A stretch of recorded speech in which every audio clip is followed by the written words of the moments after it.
దాసరి వ్యూహం ఏమై ఉంటుంది? ఇండస్ట్రీలో ఇదే పెద్ద చర్చ. మెగా ఫ్యామిలీలో చిరంజీవిని ఓటర్ని చేయడమే దాసరి ఉద్దేశమా? దర్శకరత్న మాటల వెనుక ఎన్నో అర్థాలు కనిపిస్తున్నాయి. నేను ఇక్కడికి వచ్చింది అల్లు రామలింగయ్య గారి కుటుంబం మీద, ఆ కుటుంబానికి నాకు ఉన్న అనుబంధంతో ఇక్కడికి వచ్చా. అల్లు రామలింగయ్య గారంటే నా కుటుంబంలో ఒక పెద్ద వ్యక్తి.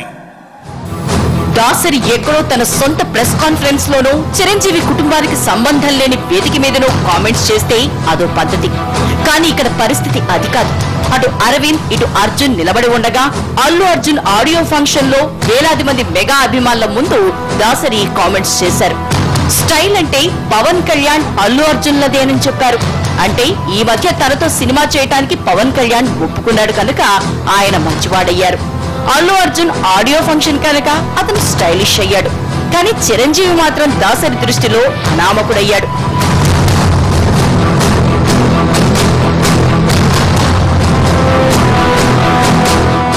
ఒక ఎన్టీ రామారావు ఏఎన్ఆర్ తర్వాత అంతటి గొప్ప నటుడు 25 సంవత్సరాల పాటు తెలుగు ఇండస్ట్రీని శాసించిన ఏకైక నటుడు మెగాస్టార్ చిరంజీవి గారండి. 8 ఇండస్ట్రీ ఇచ్చిన ఏకైక హీరో చిరంజీవి గారండి. 149 సినిమాలు, 96 హిట్లు, 57 సిల్వర్ జూబ్లీ, 100 రోజుల సినిమాలు, 25 సిల్వర్ జూబ్లీలు, 3 గోల్డెన్ జూబ్లీలు, ఒక సంవత్సరానికి ఏకైక హీరో మెగాస్టార్ చిరంజీవి. అలాంటి హీరో ప్రస్తావన తీసుకురాకపోవడం నిజంగా మా అభిమానులు అందరి మనసు కలిసివేసిందండి. దాసరి ఇలా ఎందుకన్నాడో తర్వాత చర్చిద్దాం.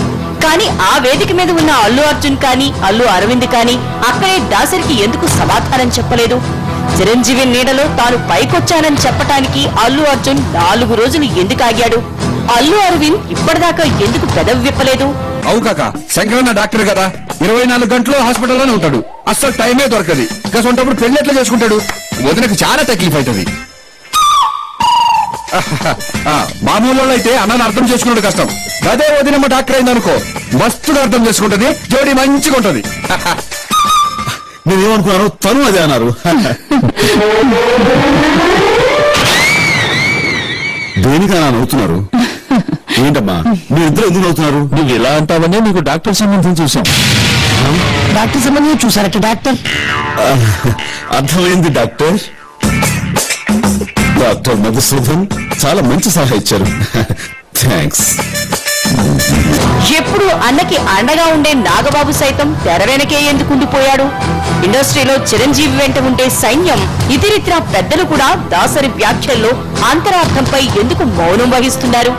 చివరికి 4 రోజుల తర్వాత మరో సినిమా ఆడియో వేదికపై కానీ అల్లు అర్జున్ దీనికి సమాధానం చెప్పలేకపోయాడు. నాకు పర్సనల్ గా హిస్టరీ ఉంది. ఆ హిస్టరీ పేరు మెగాస్టార్ చిరంజీవి. ఆయన ఎండలో కష్టపడితే ఆయన నీడ నుంచి పైకి వచ్చాం. ఇవాళ ఎంత పొజిషన్ వచ్చినా ఆయన నీడ నుంచి పైకి వచ్చి ఇవాళ మీ అభిమానం పొందగలిగాం. అలాంటి చిరంజీవి గారు ఏ పొజిషన్ లో ఉన్నారు? ఎవరి తర్వాత ఎవరిని అడిగితే నా వరకు, నాకు సంబంధించినంత వరకు నాకు ఎవరైనా చిరంజీవి గారి తర్వాతే.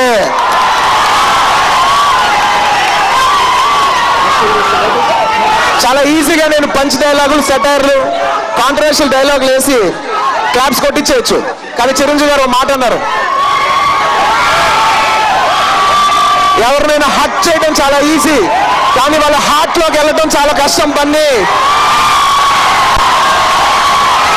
ఈ విషయం అభిమానులు అర్థం చేసుకుంటారనే నమ్మకంతో నేను చెప్తున్నాను.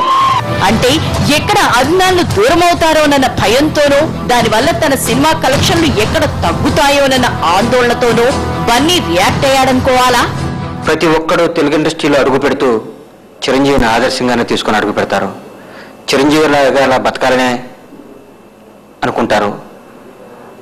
ఆయన ఒక పెద్ద మర్రి చెట్టు. ఆ చెట్టులో ఎంతో మందికి, కొన్ని కోట్ల మందికి, కొన్ని లక్షల మందికి ఎండిచ్చి తన నమ్మిన వాళ్ళందరికీ ఎంతో మందికి ఎన్నో సహాయాలు చేస్తూ తన కుటుంబం నుంచి ఎందరినో హీరోలు చేసి అందరూ తనకు రామ్ చరణే కాదు, చరణ్ బాబుతో పాటు ఒక పవన్ కళ్యాణ్ గారిని కానీ, ఒక బన్నీని కానీ, ప్రతి ఒక్కరిని తన ఫ్యామిలీనే కాదు ప్రతి ఒక్కళ్ళని కూడా పైకి రావాలని మనస్ఫూర్తిగా ఆశీర్వదించే వ్యక్తి మెగాస్టార్ చిరంజీవి. ఇండస్ట్రీలో దాసరి స్థానాన్ని కూడా తక్కువ చేసి చూడలేం. ఆయన కూడా పరిశ్రమ మూల స్తంభాల్లో ఒకరు. ఒకప్పుడు చిరంజీవికి అండగా నిలబడ్డ దర్శకరత్న ఇప్పుడు ఎందుకు ఇలా ప్రవర్తిస్తున్నారు? చిరంజీవి కుటుంబంలో చిచ్చు పెడితే ఆయనకేం ఒరుగుతుంది? ఇటు పవన్ కళ్యాణ్ కు అటు అరవింద్ కు దగ్గరై చిరంజీవిని ఒంటరిని చేయాలన్న దాసరి ప్రయత్నాలు ఫలిస్తాయా? అసలు చిరంజీవి నీడ లేకుండా ఇతర మెగా హీరోలు మనగలరా? ఈ రాష్ట్రాన్ని పరిపాలించే ముఖ్యమంత్రికి, ఈ దేశాన్ని పరిపాలించే ప్రధానమంత్రికి కూడా ఎవరిని కొట్టే అధికారం లేదు. కానీ ఆ అధికారం రాజ్యాంగం మీకు ఇచ్చింది. ఎందుకు? కొడుకు తప్పు చేస్తే దండించే తండ్రి స్థానంలో మిమ్మల్ని ఉంచింది గనక. కానీ ఆ అధికారాన్ని దుర్వినియోగం చేసి 36 మంది చావుకు కారణమయ్యాం. మీ డిపార్ట్మెంట్ లో ఎందరో పోలీసులు నిజాయితీకి పథకాలు సాధిస్తుంటే మీలాంటి కొందరు అవినీతి పరులు ఆ డిపార్ట్మెంట్ కి చెడ్డ పేరు తీసుకొస్తున్నారు. తప్పు చేసిన పోలీస్ ఆఫీసర్లలో నువ్వు నెంబర్ 1 క్రిమినల్.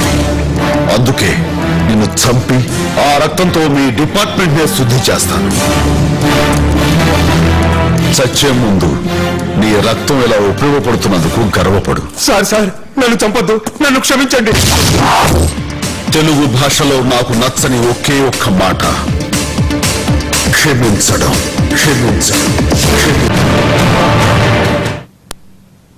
స్పెషల్ ఫోకస్ లో చిన్న బ్రేక్ తీసుకుందాం.